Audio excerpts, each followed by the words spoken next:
11 persone, tra familiari delle vittime e feriti, sono state risarcite per un totale di 7 milioni di euro per l'incidente del bus precipitato dal cavalcavia di Mestre nell'ottobre del 2023, tragedia in cui morirono 22 persone.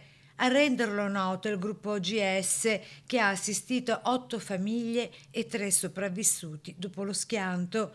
Per noi si chiude solo l'aspetto risarcitorio, racconta Natalia Lomachina, che nell'incidente ha perso la figlia di 10 anni e il suocero. La nostra vita si è fermata quel 3 ottobre 2023. Da quel giorno nulla ha più senso, dice. Sul fronte giudiziario, la Procura della Repubblica di Venezia ha chiuso a dicembre scorso le indagini nei confronti di 7 dirigenti comunali accusati a vario titolo di omicidio colposo, lesioni colpose stradali e crollo colposo. Resta dunque aperto il capitolo della responsabilità e della sicurezza, mentre per le famiglie il dolore non trova ancora giustizia.